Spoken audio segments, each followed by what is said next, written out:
So yeah, welcome to Proven Results 2.0 Revealed. So we're doing a bit of a brand refresh and wanted to share some other practical things with you guys as well. The other person on the call here is Jesus. He's our moderator. So he will be monitoring the chat and for any questions or comments or things like that. He's my executive assistant, and Marissa is our digital marketing manager at our agency. So yeah, I will be your speaker today. So my name is George Cron. I've been a speaker at a few events. Maybe the most notable one was when I was a guest speaker at Southern Manitoba Manufacturers Summit, hosted by Canadian manufacturers and exporters. So that was a couple of years ago. And more recently, I was a business forum speaker with Leader Impact Canada, and that was for their Global Exchange Guatemala program. So that was a lot of fun. Okay, so just a little bit of background on me. So I've worked in the manufacturing industry for 28 years in all kinds of roles. Even before I was done high school, I was already working in production. Um, and then I moved to quality control at my next job and did accounting and customer service and sales and marketing within manufacturing companies and now within my agency. So my first job was at Tire Recycling Corporation. We would literally take shredded tires and make rubber mats out of them. I worked at Acrolon Plastics for 5 years in production and quality control. And then I was at Icom Technologies for 6 years, doing a variety of roles. And they're actually a huge successful company now. And I got to be involved on the ground floor when we had between 10 and 20 employees in the beginning. And it's a huge company now here in my hometown. So and then I've been doing my agency now for 16 years, consisting of marketing strategy, lead generation systems, and in the last couple of years, it's branched off into consulting for manufacturing and construction companies. So yeah, that's what we do here. Perry Marshall has been a mentor of mine for many years. So um, I actually worked directly with Perry for just under 3 years. I was doing leads and sales system audits. So they consisted of digital ad account audits and other things like that. I've been involved in some workshops with Perry, just helping some of his roundtable members with different things. So yeah, Perry's been a great mentor to me for many years. Um, so yeah, just wanted to put this out there. So this is going to be very informal. We want it to be interactive. So if you guys have questions or comments as I'm going through everything here, we'd like to just answer your questions immediately. You don't have to wait till the end for like a Q&A session, but we can take some more time for that at the end if there's time. But yeah, just keep it super informal. Just interrupt me right in the middle of talking. Make sure your mic is not on mute, or just wave if you have your camera on. So Jesus will be monitoring that, or you can just type your comment in the chat. So in the bottom part, there is the chat button. You should find it there. And then Jesus will watch that for questions as well. And then, yeah, just interrupt me. And I would love to answer your questions live instead of, so right in the context of whatever we're talking about right then. So I'd like to just start with this poll here. I want to spend more time on whichever topic is more interesting to you guys. So we just tested this before the call here. So I'm going to launch this poll here.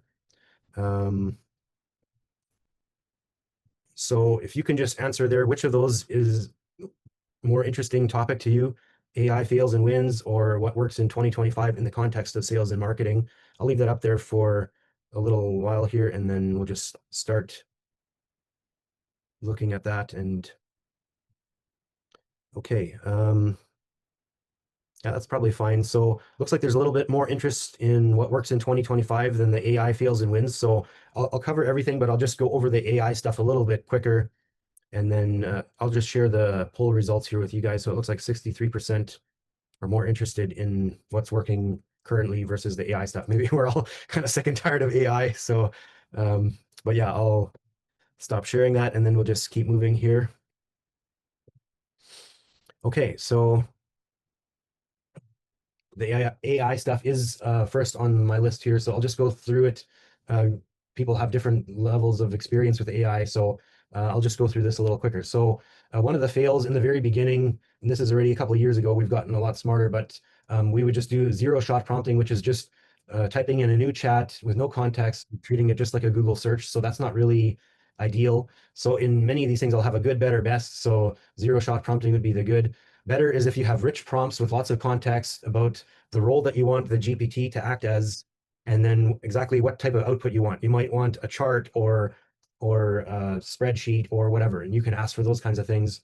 So the best would be custom GPTs with pre-configured instructions, conversation starters, knowledge files, capabilities, and actions. So I'm going to do a brief little demo of that. So this is one of our custom GPTs that we've made. It's a creator GPT, and I've blurred out. This is for our clients. So what we'll do is we'll set these up for each of our clients, and then we'll actually fine tune it for those. I had problems blurring out some of the text in the instruction section here, so I'll just kind of skim through this or whatever. But it says context, customer, different types of their customers, conversation starters. Like there's very detailed instructions, and this is based on the AI seminars that I've attended in the last few years. So then there's these different things. So you create your own custom GPT, and then there's these little bubbles here, the conversation starters that will help you just, then you're not looking at a blank slate and it's like, oh, I want to write new ads, or I want to write different high level ad angles for this client. And it already has the context in there. The different capabilities are enabled, web search, all of these different things. And then another thing is, so where we had a bit of a breakthrough is, so this is the creator custom GPT. So we created one that was more of an analyst.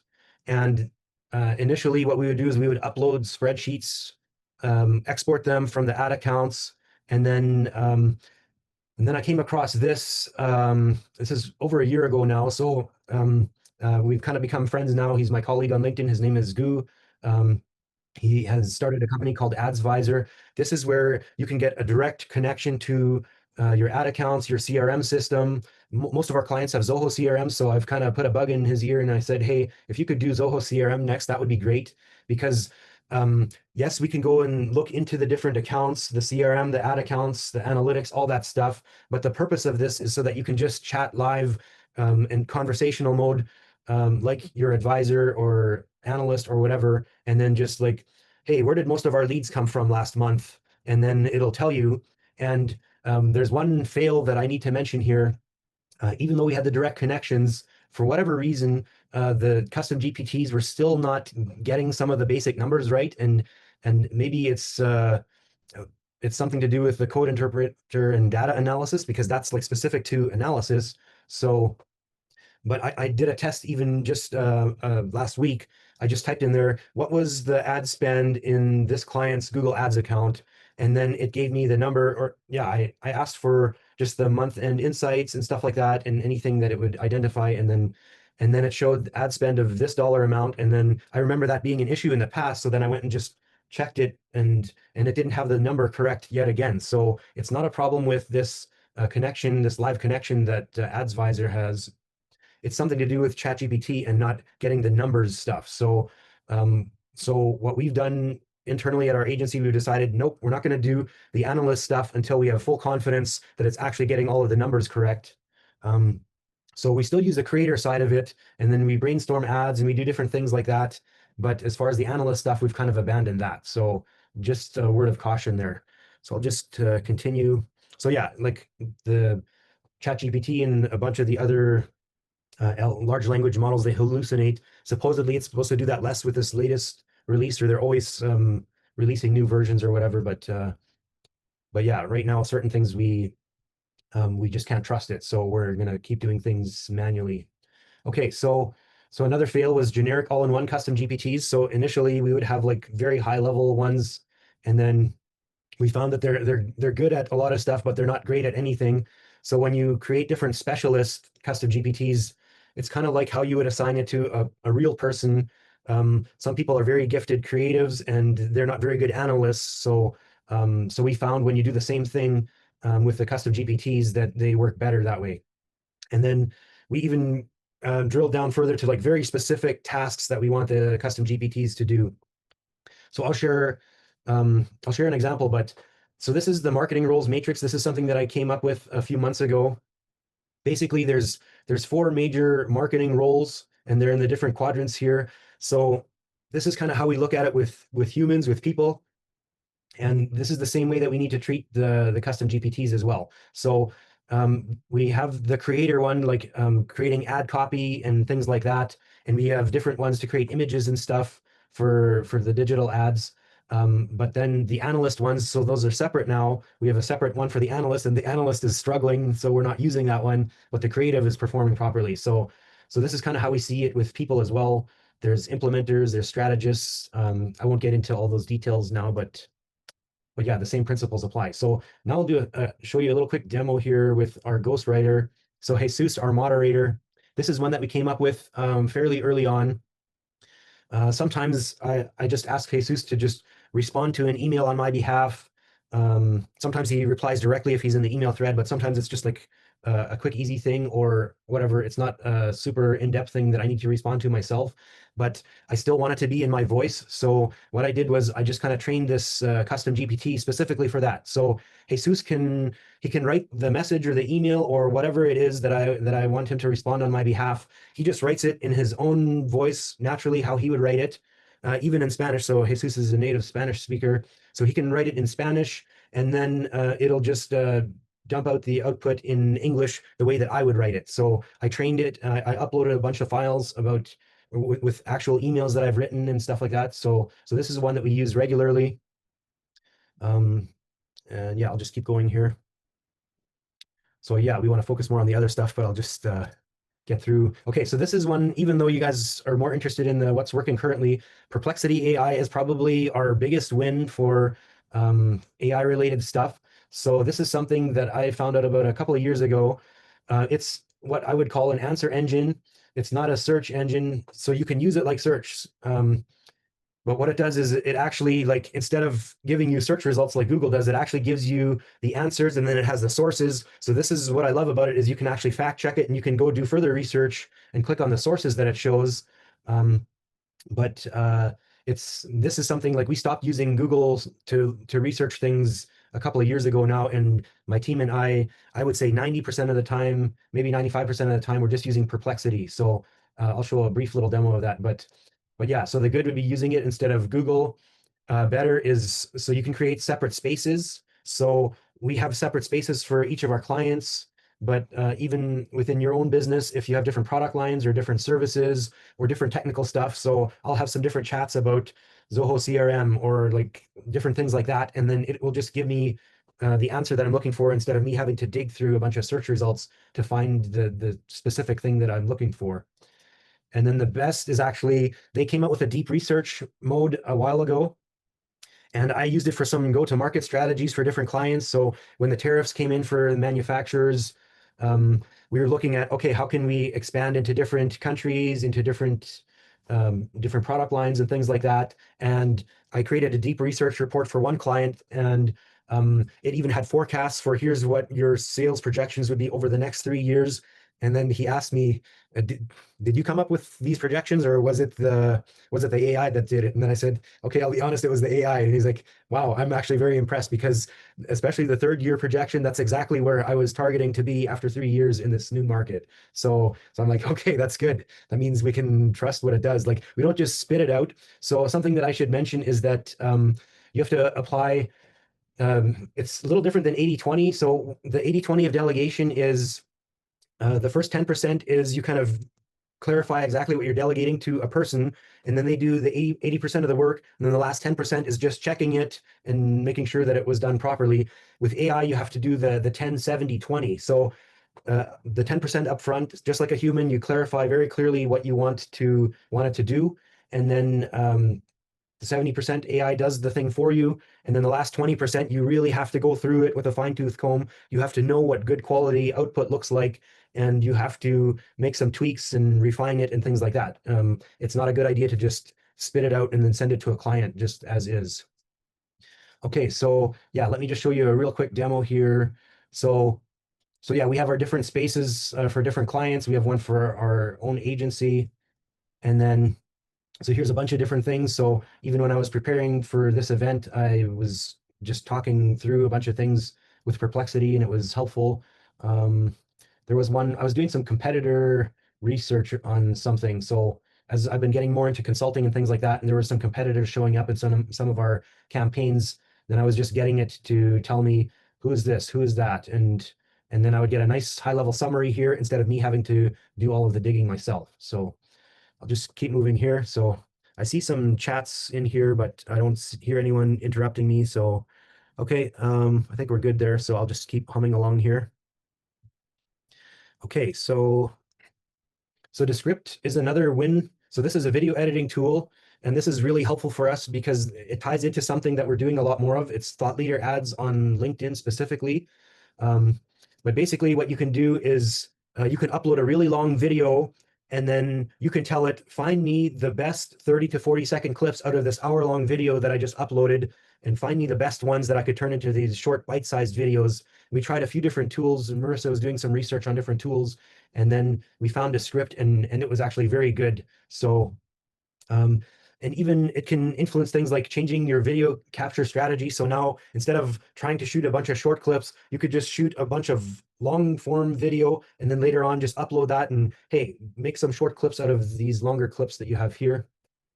And yeah, like I mentioned, we're using it for creating content for thought leader ads, and I'll show a little bit of a demo here. So I was on a podcast, Zoho specific one, and my colleague Andrew was the host of that. The Zoho Zone is what it's called. And then I think it was maybe a 30 or 40-minute podcast.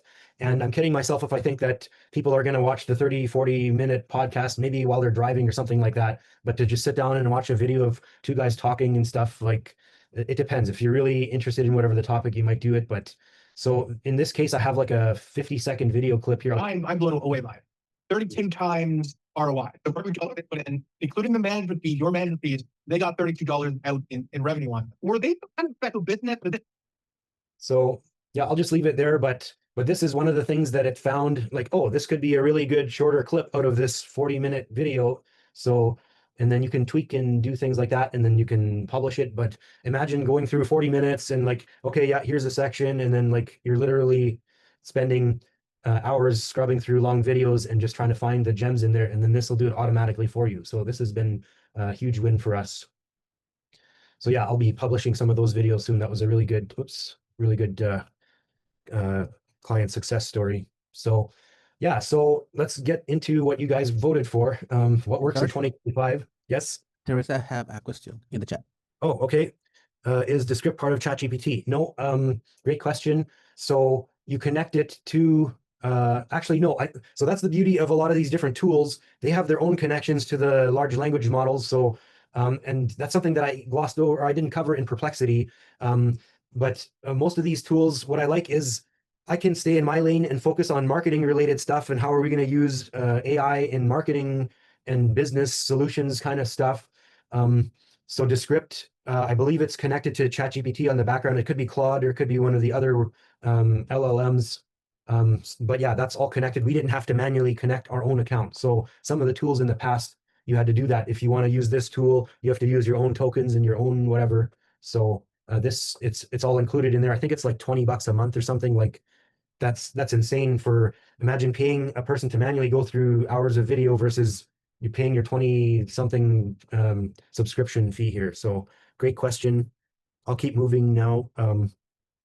Okay.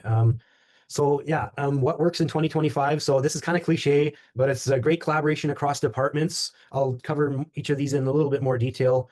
Tight integration between digital tools, and there's certain specific campaign types within each ad platform. So I'll cover each of those 3 points in more detail here. Okay, so as far as the great collaboration across departments, we're an agency, we're a third party that manufacturing and construction companies mostly, they hire us. We don't just do digital ads, we do the complete lead generation system. I'll show that in more detail in a couple of slides here. But so what we found is like we had a messaging system that we set up to have a little bit more informal communication and just sending a quick message here or there. That didn't really catch on as much as I thought it would. So people could use WhatsApp, they could use text message, they could message us on our website, and it was used a little bit here and there.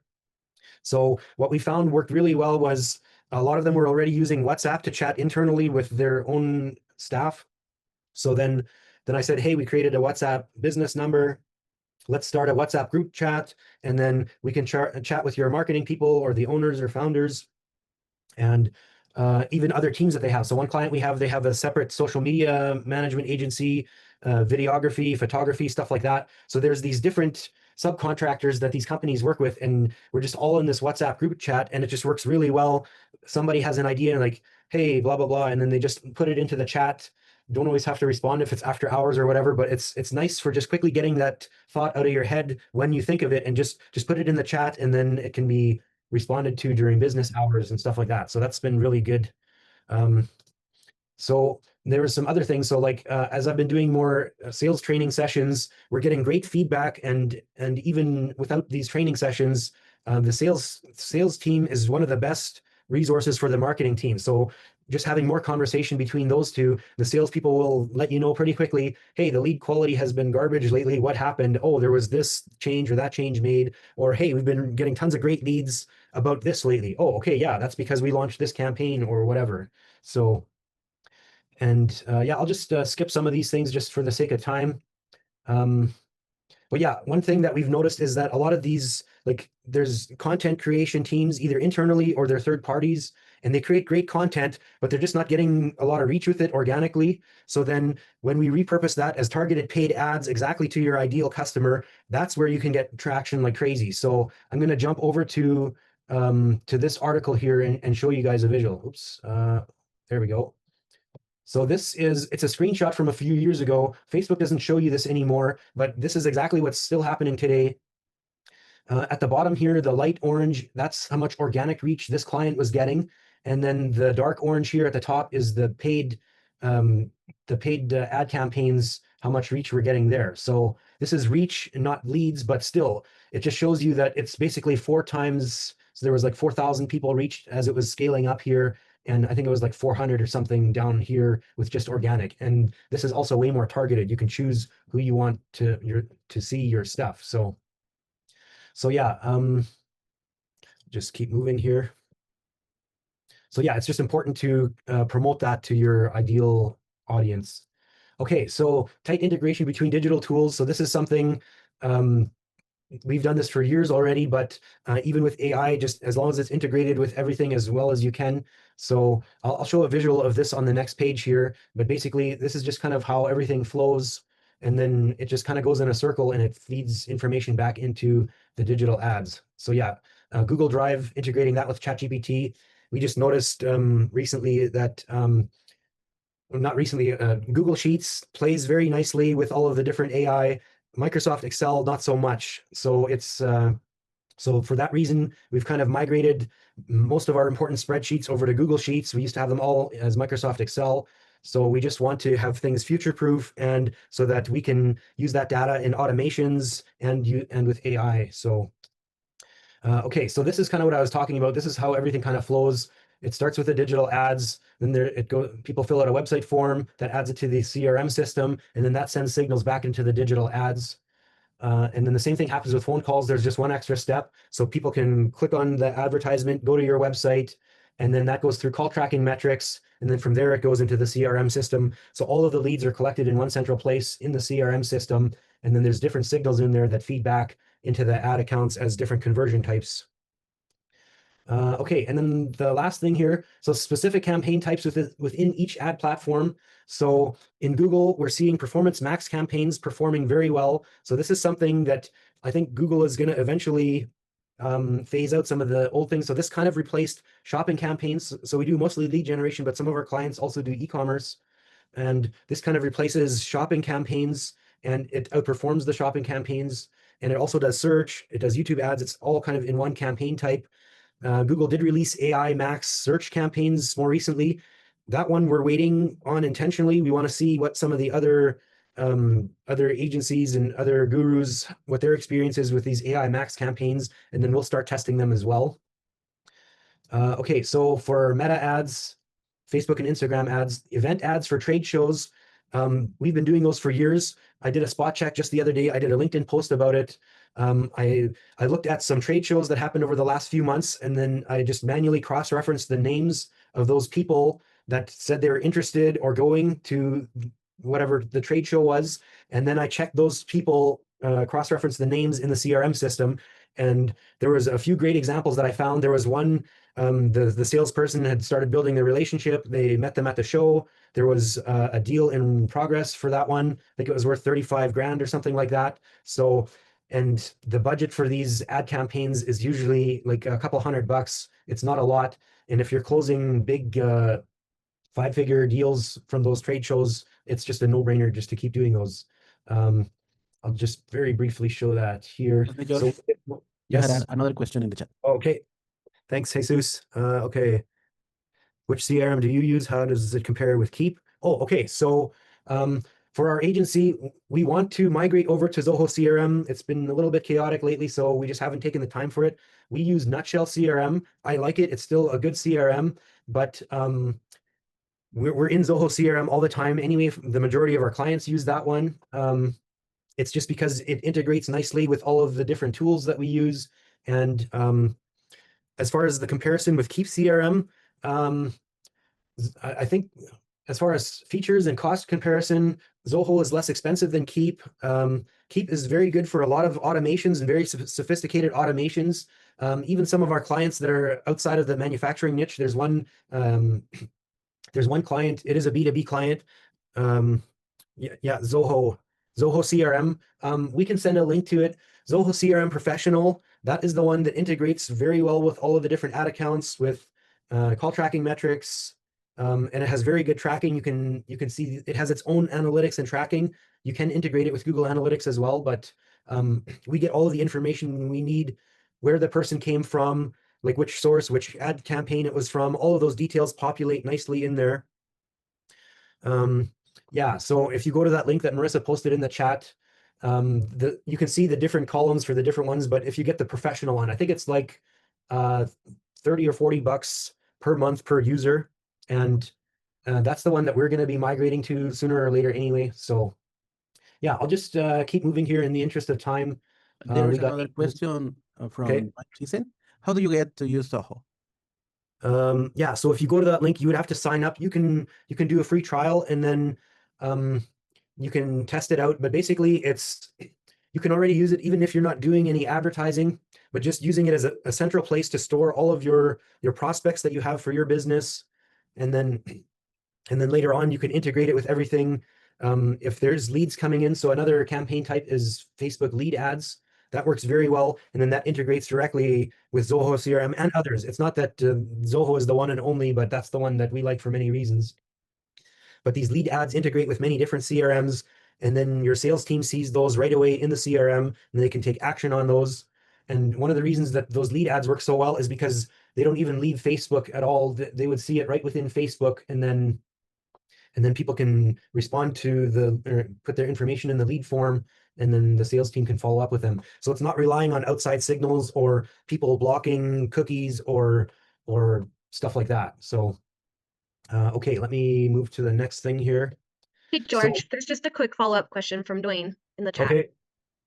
I'd like to optimize my tiered customers using metrics. I have to go soon. Okay.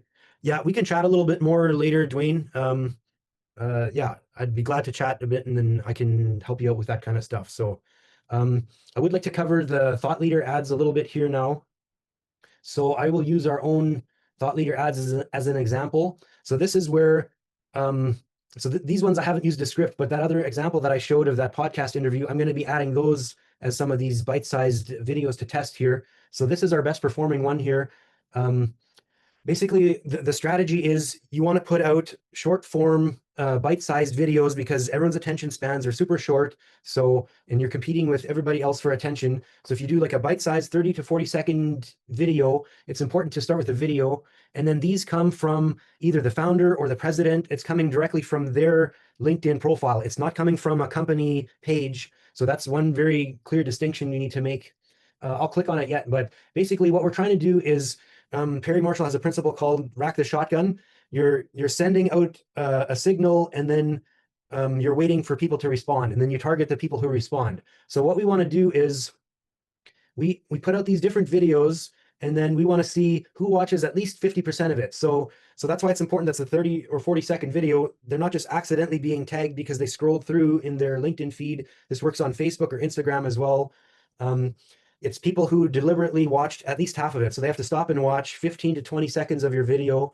That's what we're trying to do, is we're building this audience here. Right now, it shows 229 people in that audience. Once that hits 300 people, then we want to retarget only those people who actually watch some of the, or at least half of these shorter videos, and then we can show them some longer videos. And then those longer videos would come from our company page and not from my profile. So I'll just click on it and just show you. So it's a little video, 30, 40 seconds. This one's 30 seconds long. Oops. So your customers are still searching for your products and services on Google. AI is only a small fraction of Google traffic. So if you look at this chart here on this website, so this is sparktoro.com, you can see this in context here. So these are the numbers for 2024. We zoom in on here, we can see global number of searches per day. Google is at 14 billion. ChatGPT is at 37.5 million. So it's still a fraction of what Google search is, despite all of the talk about ChatGPT and all of the AI stuff out there.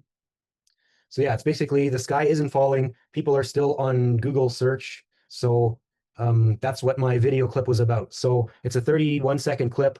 This one, maybe it's because I'm kind of knocking AI a little bit, but this one, for whatever reason, more people are watching this one, and I'm just trying to have those people in a separate audience, and then I'm going to show them some longer videos. This is a longer one where I talk about our marketing roles matrix. So this one, I had it in this campaign originally, and then that was before this thought leader strategy was introduced to me. So we're going to retarget them.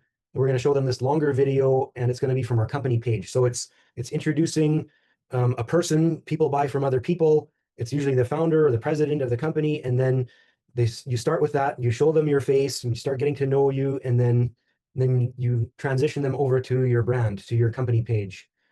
Okay, let me go back here.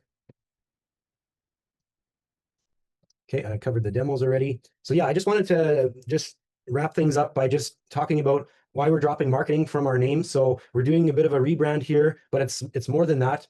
We're kind of we have expanded our services out to different areas than just marketing. So that's one of the main reasons that we're just dropping marketing from our name.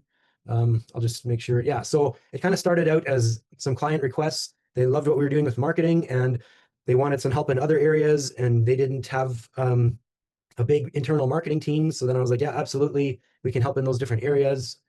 And then, yeah, so things have just kind of progressed naturally. So in the very beginning, we did Google ads only for anybody and their dog who had a Google ads account. Then we got into other digital ads. Facebook ads came along. LinkedIn ads was very good for us because it's directly B2B, more of what our clientele does. Call tracking metrics. So again, most of these came as client requests, and they're like, hey, can we track the calls? And then I'm like, yeah, absolutely. And then we implemented it for one client, and then we found the best solution for call tracking, which is call tracking metrics, in my opinion. And then we rolled it out for other clients because a lot of people will just want to pick up the phone and talk to a human. There is a certain group where I don't want to talk to an AI chatbot. I want a human. So that's where the call tracking is super important, and just integrating that into the CRM systems. And that too, the CRM systems, we got into that because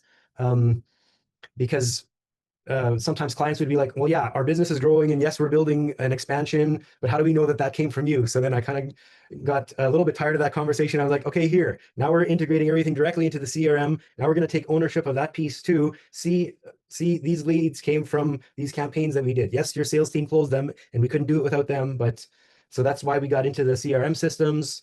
And yeah, so I won't get into all these details, but just as clients are requesting different things, then we're just accommodating them and just stepping up and doing those kinds of things.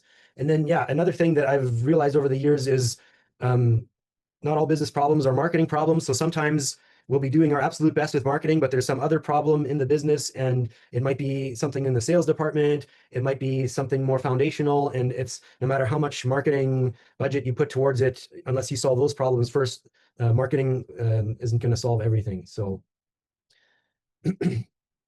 yeah, I'm just going to skip over this stuff. We just added different services over the years. Like I said, marketing services are going to be a core pillar of what we are going to do going forward.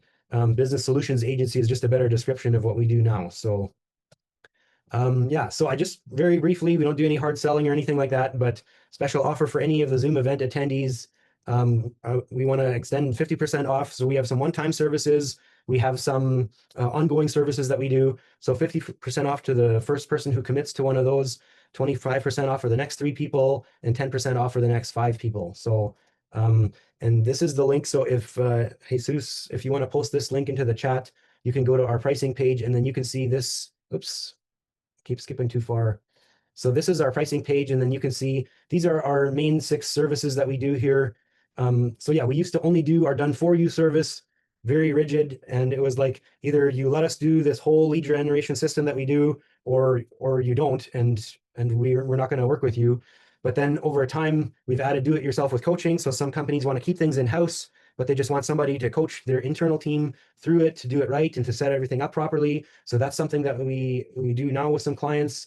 And this year we added performance pulse advisory. So this is just more of an advisory service. So I'm just the advisor to the president or the founder or whoever, and then just kind of overseeing marketing and sales and whatever they want me to kind of weigh in on, and just kind of have a bird's eye view of everything. So that's something that we're doing with some clients as well. And then there's our individual or our one-time service that we do. So it used to be just the leads and sales system audit, where it's kind of going through your marketing and sales funnel, your CRM, your ad accounts. And more recently, it's been just assessments, sometimes on the marketing team, sometimes it's on their whole management team, doing these different assessments and just kind of realizing where are the gaps and stuff like that. So like, I'll jump over briefly to the marketing roles matrix. So this is where we can see, oh, you have lots of creatives and nothing is getting done because you don't have any implementers on your team. Or we're doing stuff and you don't have any analysts, so it's just stuff's being done, but we're not reviewing what worked well and what didn't and refining our strategy based off of that. So those are different things where we're getting more involved in, sometimes with helping them with hiring somebody new. Sometimes it's just doing these assessments on a new hire that they already hired, and how can we leverage this new person that you hired, and oh, okay, we can see these different strengths that they have and areas of weakness and stuff like that. So, but yeah, I'll just leave it at that. We're at the end of our time. If anybody wants to stick around for some more Q&A, glad to take more time up till 12 noon, and we'll cut it off. If there's no questions or comments, then we'll leave it at that, but we'll just leave the chat open, or I'll actually take a look and see if anybody has their camera on or any questions.